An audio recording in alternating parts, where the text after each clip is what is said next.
Okay, Mr. Enochs.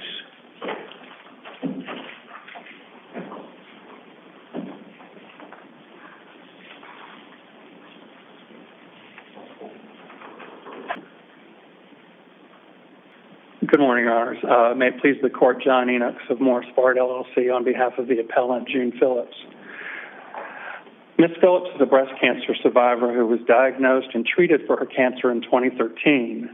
Following a lumpectomy procedure, she was referred to a board-certified oncologist, Dr. Scott Sanier, for adjuvant treatment to help prevent the recurrence of her breast cancer. Mr. Enochs, we have read the briefs and parts of the record, so we're ready for you to present your legal arguments. Okay, I'll jump right into the issues.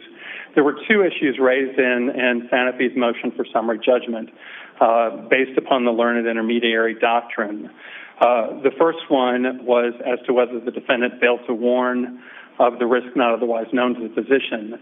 At the time that Dr. Sanier prescribed Taxotere to the appellant, the label did not reflect that permanent hair loss was a risk. That risk was not added to the label until December 11, 2015, when Sanofi added language that indicated that instances of permanent hair loss had been reported. Let me ask you a question. I've got a sentence in my notes on this.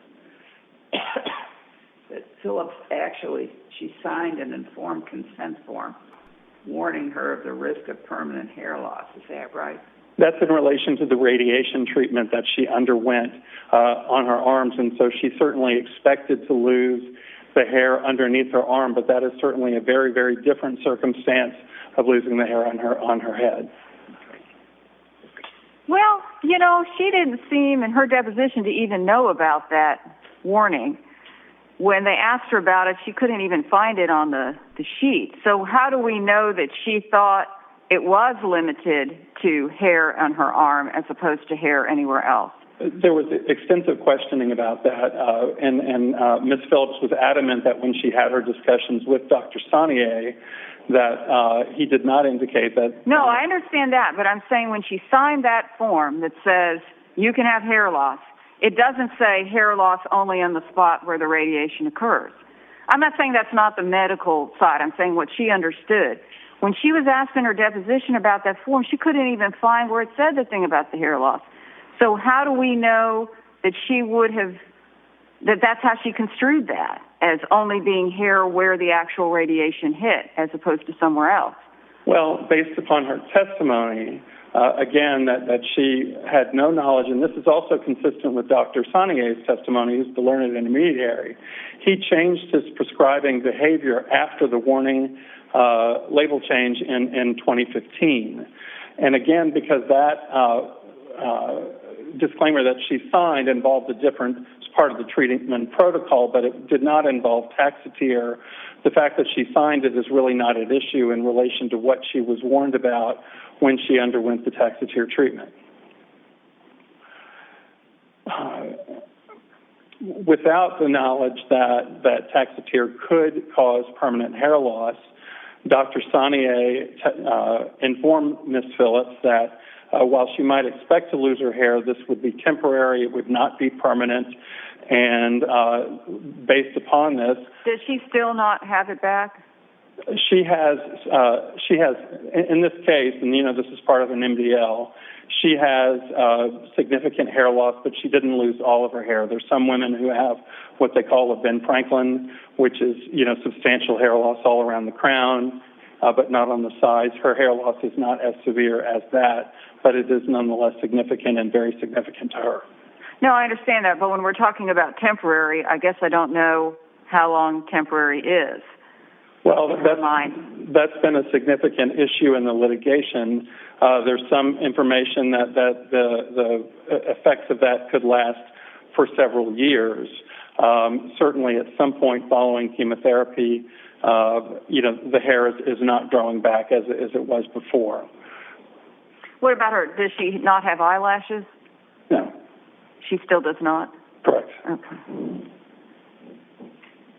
There was a lot of, ultimately in a failure to warn case like this, under the learned intermediary doctrine, the decision falls upon whether the treating physician would have changed his prescribing decision. The trial court basically took up the argument that Sanofi made that, look, there are these guidelines, and these guidelines say you have to take Taxotere. Well, Dr. Sanier is the only medical expert whose evidence is in the record, whose testimony is in the record, and he testified unequivocally that those guidelines are just, in fact, that they're guidelines. He does follow them most of the time. They're good guidelines, but he doesn't always follow them. So did he or did he not testify that it wouldn't have changed his procedure even if he had known about permanent hair loss? He testified that it would have changed his prescribing behavior, and I can read the quote from his deposition, which honestly, this quote is what this entire appeal turns on. He said, if she had wanted to pursue an anthracycline course, I think at that time, knowing what I know now, I would have gone with a non-anthracycline therapy, which would have lessened the efficacy and would not have reduced her risk of recurrence to the same degree as TCH. What's the record site on that? It's cited in our brief. I don't have but it is cited. That statement accomplished two things. First, there was a lot of testimony in the record about one of the other alternatives to the TCH regimen that she received, and that was the TAC regimen. Well, anthracycline, adriamycin is an anthracycline drug, and that is the A in the TAC. While Dr. Sanier initially testified that he would have prescribed that to Ms. Phillips if she'd wanted it, his testimony upon further questioning changed, and he said no, because that drug, anthracycline drugs, pose risks of cardiotoxicity, I would not prescribe that. So he's saying in this statement, I would not give the TAC. It's the last part of the statement, though, that says he would not have given the TCH that she received, and that's saying I would go with a non-anthracycline regimen that would not have reduced her risk of recurrence to the same degree as TCH. So, I mean, it's like having to choose life versus hair. Well, it's not, because ultimately, within the learned intermediary context, this court and the district court look at the evidence in the record, and the only evidence in the record is that of Dr. Sanier, who is, in fact, the learned intermediary. Dr. Sanier said, I would prescribe a non-anthracycline course. While certainly his first preference was to go to this TCH that he actually prescribed, this statement from the physician indicates very clearly that he thought this alternative treatment was efficacious enough that he would have prescribed it. And it was not for the trial court to usurp the learned intermediary's role in deciding what he would have prescribed to Ms. Phillips, and especially on summary judgment, where all inferences should have been construed in favor of the non-movement. No, wait a minute, because this, your testimony this morning is that the doctor said he would not have prescribed this when? What was the condition under which he would not have prescribed it? Well, the anthracycline drugs are, there's two different regimens involved. There's the TCH regimen that she was given and that he said he would not have prescribed. And then there was a lot of discussion about the TAC regimen that ultimately he said he also would not prescribe. The TAC has the anthracycline in it, and so he ultimately says, I would use a non-anthracycline regimen, and that regimen would not have reduced the risk of recurrence to the same degree as TCH, which is what she did receive initially. So he's saying those two things. I'm not going to give TAC, but I'm not going to give her the TCH that she received. That's a change in his prescribing decision, and that's the language upon which the trial court should rely, and instead of granting summary judgment, denied it. There is a lot in Sanofi's brief, and the whole argument before the district court was focused on these guidelines. And again, those are not mandatory guidelines. Furthermore, in terms of the weight that those should be given, Sanofi did not even attach the entire or complete guidelines to its pleading. It attached the portion that supports its argument that that the TCH that she received was the preferred treatment. Those guidelines don't indicate that that was the only treatment that she could have received, even if it was the most efficacious. Because within the context of this kind of treatment, there are several efficacy considerations involved, and in particular with respect to Ms. Phillips, her quality of life post-treatment and the efficacy of that weighed very heavily into ultimately causing the doctor to say, I'm going to change my prescribing decision, because clearly Ms. Phillips, her hair was very important to her and her appearance, and this disfiguring side effect is one that I can consider in deciding to change what I would have prescribed. Okay, at ROA 1504, it says, if Ms. Phillips had said to you that, or if someone came with Ms. Phillips' medical history today, same type, so on and so forth, would you make the same recommendation? And he said, yes. He did say that at a different point in his deposition, but the quote I'm referring to is at the end of his deposition when he says, I think at that time, knowing what I know now, I would have gone with a non-anthracycline therapy, which would have lessened the efficacy and would not have reduced her risk of recurrence to the same degree. The quote that you referred to is the one that the district court relied on, but the district court should have looked at the entire record, and in particular this quote, which, as we indicated, in our briefs, is the one upon which this entire appeal turns. The doctor said, knowing what I know now, I would not have given the TCH. I also wouldn't have given... I just searched no now since you didn't have an ROA, and this is ROA 1369. It says, ultimately the client makes the ultimate decision about which regimen to go forward with. And he says, I wouldn't say that, because had she come in and said, I want this, I want that, I would not give it. If she had wanted to pursue an anthracycline course, I think at that time, knowing what I know now, would have been going with a non-anthracycline therapy, which would have lessened the efficacy. That's not really saying, knowing what I know now, I absolutely would never have given her the tax return. Well, he's saying I would give her something that would have not have had the same efficacy as TCH. Again, that may not be a perfect statement, but it does say those two things. One, that he's going to go with a non-anthracycline, and he's going to go with a non-anthracycline that is not as efficacious as Taxotere. That is how I read that, and certainly on summary judgment, where any inferences should have been, construed in Ms. Phillips' favor as the non-movement, that should have resulted in a finding that there were issues of fact at a minimum.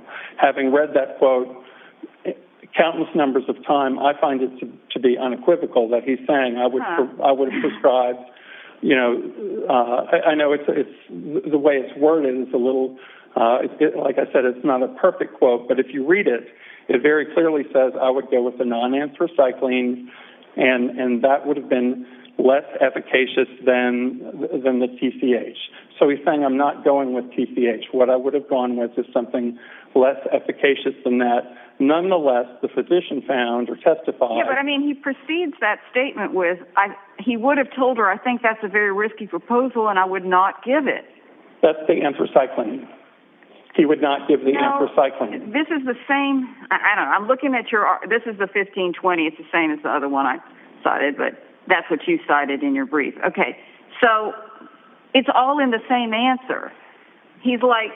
He's saying I would not give an anthracycline, and the reason he couldn't do that, anthracycline drugs are cardiotoxic for persons over 65. Ms. Phillips was 75 at the time of her treatment, and she had an underlying cardiac condition, proximal atrial... Then he's saying kind of all the other options are either this I can't pronounce all this one thing. Adriamycin is either that or the non-anthracycline, and neither one of these is any good. And so you're putting a doctor in a position of not saving his client's life. He didn't say that they were not any good, and in fact... It would have lessened the efficacy, would have not have reduced her risk of recurrence, and so that's... But ultimately, Your Honor, it really falls to whether the learned intermediary would have changed his prescribing decision.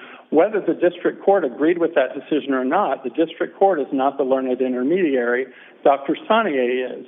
And he, knowing what he knows from decades of treating breast cancer patients, the non-anthracycline course that he would have gone with was efficacious enough for him to feel comfortable prescribing that. And that's all we needed to get around summary judgment. Your initial time has expired, Mr. Enochs. Thank you. Thank you. Ms. Eisenstein? Thank you, Honor. May it please the Court, Ilana Eisenstein on behalf of Defendant Appellee Sanofi Aventis. Your Honor, Phillips fails to prove the essential element of causation here, and it's demonstrated by my colleague here's arguments on the other side, that first, there was no warning of causation because Mr. Sanier did testify that not only were there no reasonable medical alternatives, but he would not have changed his prescribing choice had the warning been different. And that's really the key question that's not in some hypothetical world in the questions that he's referring to. Would he have considered an alternative, or did an alternative exist, but rather would he have in fact changed his prescribing decision on the basis of an alternative warning? And what is your read on this ROA 1520 to 21, where he's going through the thing that he's quoted, and then I just looked up and read a little differently? What is your read on it? So my read is that this is not indicative of any change in prescribing decision. And let me be clear that what this non-adriamycin therapy is, because I think that's generating some confusion. So there's adriamycin-based therapies, and that was what existed before Taxotere was approved. And non-adriamycin included non-anthracycline, included adriamycin, which is the cardiotoxic substance that Dr. Sanier was clear he would not give. Non-anthracycline therapy is THC, which is Taxotere. So the alternative that he's saying, I would give a non-anthracycline therapy, is the Taxotere-based therapy. That is the THC. So my reading of this, I would give a... Well, he said it wasn't as...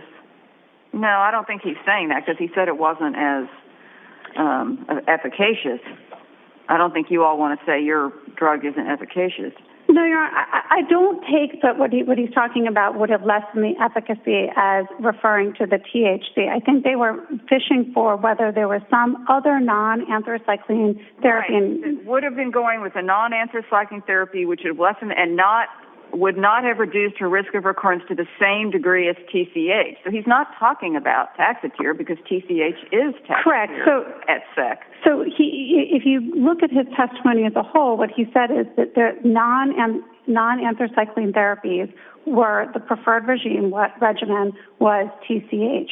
But if you don't take the Taxotere, and I think if you look at the brief that appellants have put forward, they focus on Herceptin only, which is just the H, or Herceptin plus some undisclosed chemotherapy regimen. And that's where I think you could interpret this piece of testimony is if you're taking away the taxane, which here is the Taxotere, that's going to dramatically reduce the efficacy, and something that Dr. Sanier never said that he would give in light of this warning. And so let's go back and look at what we're talking about here. This is a hypothetical question about whether Ms. Phillips, if they had refused treatment with Taxotere, what would have happened. But that's not the inquiry. We got to take a step back, because we're talking about the learned intermediary doctrine and warning causation. And the question is whether the addition of the 2015 warning label, which simply said that cases of permanent alopecia had been reported, whether that would have changed the prescribing decision of Dr. Sanier. Well, but her argument is that she has the right to choose, and so that she may have chosen to keep her hair even if it meant that she was increasing her risk of premature death. So what do you say to that? So, Your Honor, first of all, I think that's inconsistent with the learned intermediary doctrine under Louisiana law, which focuses on the prescribing decision of the prescribing physician, and this court's decisions have been clear about that it starts and ends with what the physician ultimately would have prescribed. It's also inconsistent with the facts here. And there's a third reason, which is that Dr. Saunier did, in fact, know of the relevant risk at the time that he made this decision. So for all three of those reasons, the learned intermediary doctrine analysis dictates summary judgment in favor of Sanofi. But there's yet another reason, which is that Ms. Phillips herself never inquired about alternatives. She asked no questions about hair loss. Judge Haynes, you pointed out that she signed a informed consent form that said, in simple terms, permanent hair loss was a risk. She asked no questions and sought no alternatives in that instance. She said that she trusted Dr. Saunier and heeded his advice, and she was clear that she was not one to override the decision-making and recommendations of her prescribing physician. What about your opponent's argument that the signing the thing for the radiology is just acknowledging that you're going to lose your arm hair but not your head hair? How do you respond to that? So, Your Honor, I think that's after the fact testimony by Ms. Phillips, but the form itself says in simple terms, permanent hair loss. She signed it, accepted the treatment without question at the time. And so whatever she may have thought subjectively in her mind at the time, that was the simple warning that was present and a risk that she accepted. So, and it did not limit it to the arm? Not on the form, Your Honor. Right, okay. And so let me talk a little bit about the learned intermediary doctrine and why it starts and ends with the prescribing physician. It is the learned intermediary who can make the kind of complex balancing decisions that we've been discussing here today. These are not simple choices and require the decision of an expert. And that's something that Ms. Phillips herself recognized.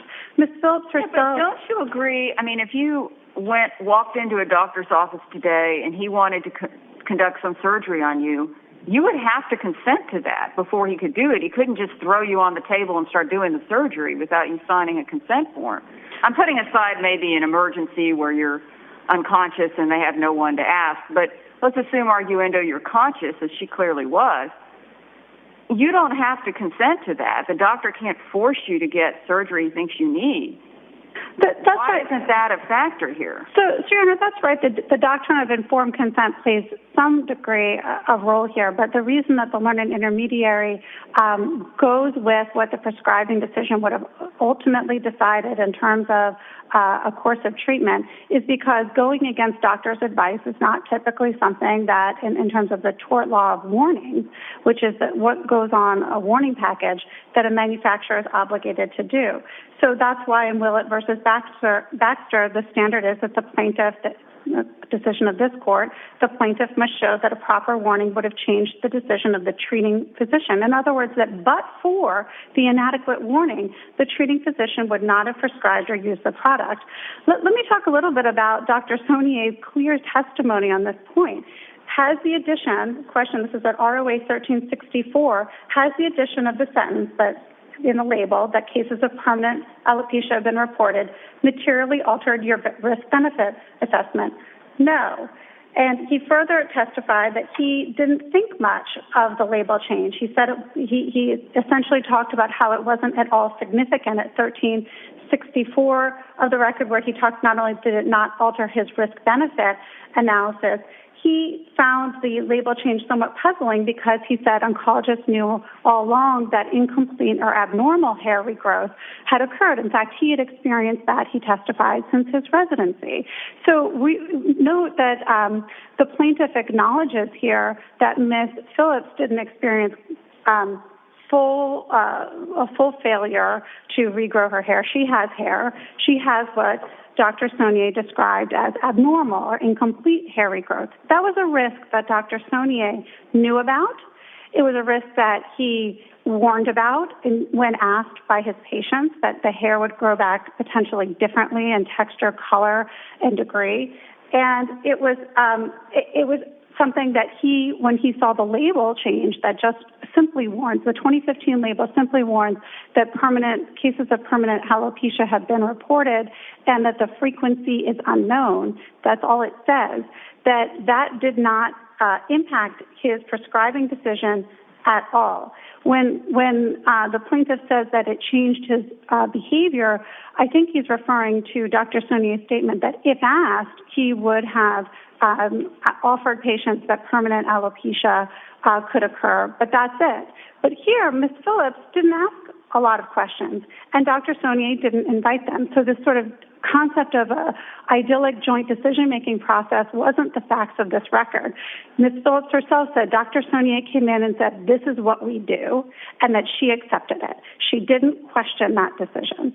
So the facts of this particular case are not what you described, Judge Haynes, of a patient going kicking and screaming into the chemotherapy room. She trusted Dr. Saunier. He said the TCH, the Taxotere-based regimen, was what they should go with, and he stood by that decision even after the warnings were changed and confronted with the warnings. He was asked specifically, that was what you would recommend then, and that was what you recommend now, and he said yes. So that is really should be the end of the analysis. I think that I want to go back to sort of his knowledge as well, and this is at 1506 of the record, because I think this is important because it goes not only to warning causation but duty under Louisiana law. So under Louisiana law, where the prescribing physician knows of the relevant risk, there is not even a duty to warn, and there certainly isn't warning causation under the traditional learned intermediary doctrine principles. So Dr. Saunier has advised patients, this is at 1511 of the record, we do witness hair growth changes in people after taking Taxotere and other chemotherapy drugs. He would have told them, you lose your hair, but it would tend to come back. It may take on different qualities when it does come back. That is exactly what Ms. Phillips experienced, and Dr. Saunier was well aware of that. Ms. Phillips did regrow her hair, just not as fully as she expected. But what about losing your eyelashes? So, Your Honor, I'm not aware of where that is in the record, frankly. So whether or not Ms. Phillips lost her eyelashes and whether or not certainly that would have made any difference here. When Ms. Phillips was, let me put in context what Ms. Phillips was facing. She was a 75-year-old woman who had metastatic breast cancer. That's what's called HER2 positive with multiple lymph nodes involved. This is a severe diagnosis, one that carried between a 40 and 60% risk of recurrence, meaning incurable situation without appropriate treatment. And she's still alive now. Ms. Phillips is still alive and I believe cancer-free today. So I think that, whether or not eyelashes would have changed her decision-making here seems awfully remote and implausible, and certainly not something that the plaintiff has put in the record as a basis for refusing the learned decision of Dr. Saunier. And Dr. Saunier himself, that aggressive form of breast cancer is part of what narrowed the treatment options. So the plaintiff wants to focus on whether there was some theoretical alternative that exists. But that's not the question for this court. The question for this court is whether an additional statement in the label that cases of permanent alopecia had been reported would have changed Dr. Saunier's strong recommendation that TCH is the appropriate regimen in light of Ms. Phillips's aggressive form of metastatic breast cancer and in light of the cardiac risk of the primary alternative treatment, which is TAC, Taxol, Adriamycin, and cyclophosphamide.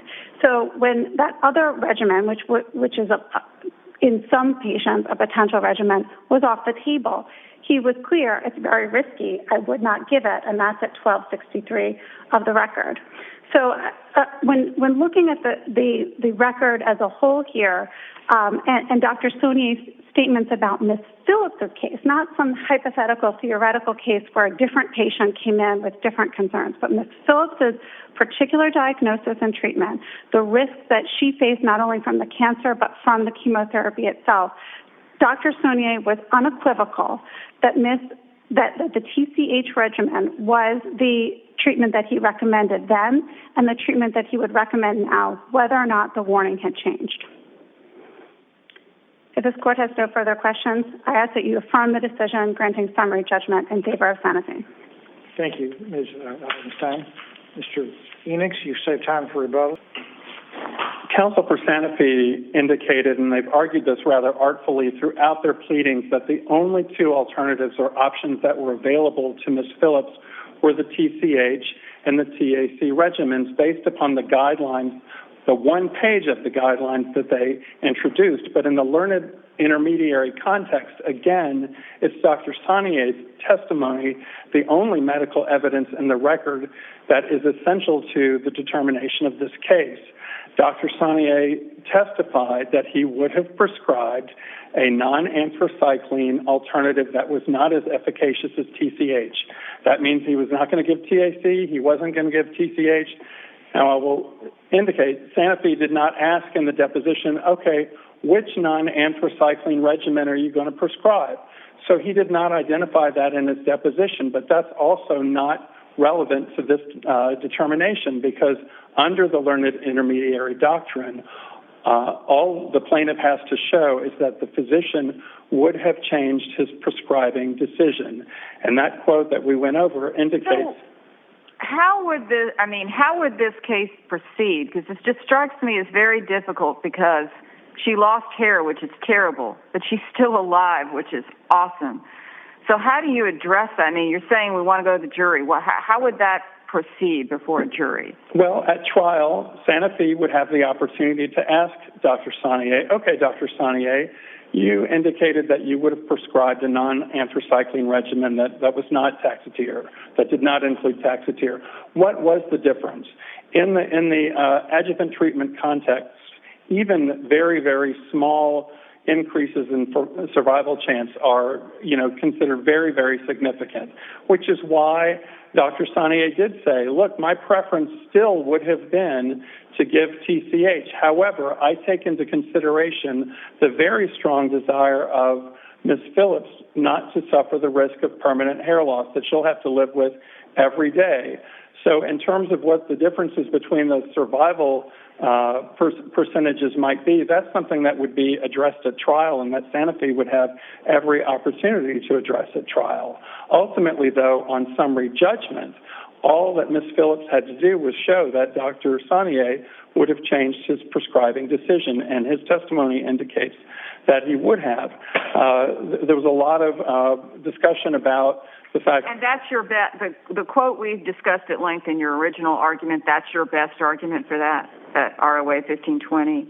Well, that is the testimony upon which we believe, for summary judgment purposes, gets us over summary judgment. Okay, but that's your best. I mean, if we were to read the whole record... If you read the whole record, that is the testimony ultimately, because it will tell you at the beginning of Dr. I'm just asking what your best factual argument is.